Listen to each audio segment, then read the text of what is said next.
Assalamualaikum warahmatullahi wabarakatuh. Perkenalkan, nama saya Laili Rahmawati Ulfa dari Prodi Bahasa Inggris. Halo, nama saya Yohanes Leonardus Faber Rinaldi dari Prodi Bahasa Inggris.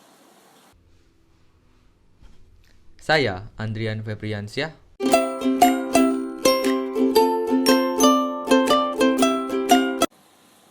Materi kita yang pertama adalah hakikat pendidikan dan batas-batas pendidikan.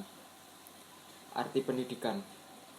Menurut George F. Kneller dalam bukunya Foundation of Education, arti luas, suatu tindakan atau pengalaman yang mempunyai pengaruh yang berhubungan dengan pertumbuhan dan perkembangan pikiran, watak, atau kemampuan fisik individu.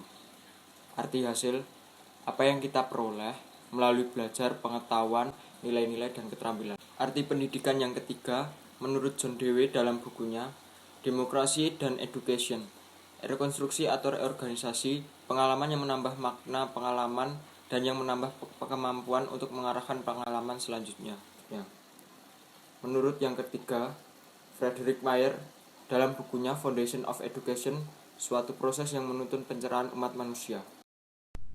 Selanjutnya, ada arti pendidikan menurut John S. Brubaker dalam bukunya yang berjudul Modern Philosophies of Education, yaitu proses dalam mana potensi-potensi, kemampuan, kapasitas manusia yang mudah dipengaruhi oleh kebiasaan disempurnakan dengan kebiasaan yang baik, dengan alat yang disusun dan mencapai tujuan yang ditetapkan.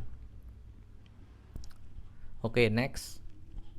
Ada arti pendidikan menurut Carter Fivegood dalam Dictionary of Education. Ada dua.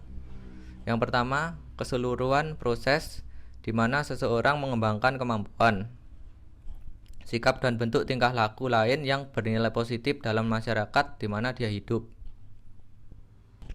Yang kedua, ada proses sosial di mana orang dihadapkan pada pengaruh lingkungan yang terpilih dan terkontrol, sehingga memperoleh atau mengalami perkembangan kemampuan sosial dan individual yang optimal.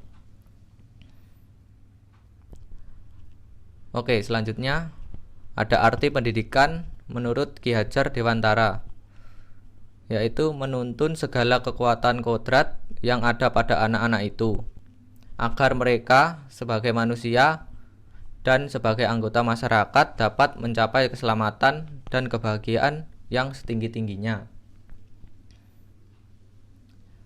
Dan yang terakhir ada arti pendidikan menurut Undang-Undang Nomor 20 Tahun 2003, yaitu usaha sadar dan terencana untuk mewujudkan suasana belajar dan proses pengembangan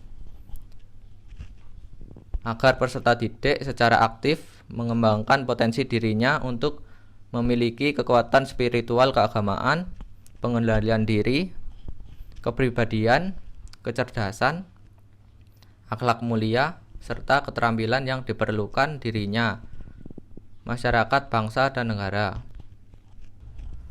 Oke, materi selanjutnya ada unsur-unsur pengertian pendidikan, yaitu pembinaan kepribadian, pengembangan kemampuan atau potensi, peningkatan dari tidak tahu menjadi tahu, serta tujuan terjalin hubungan antara dua pihak. Pendidikan adalah proses sepanjang hayat dan perwujudan pembentukan diri secara utuh. Aktivitas pendidikan dapat berlangsung dalam keluarga, sekolah, dan masyarakat. Manfaat pendidikan. Yang pertama, membentuk pribadi yang beriman dan bertakwa kepada Tuhan Yang Maha Esa.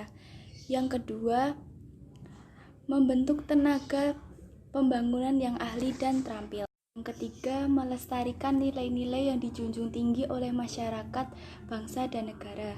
Yang keempat, mengembangkan nilai-nilai baru. Yang kelima, jembatan masa lampau, masa kini, dan masa depan. Batas-batas pendidikan.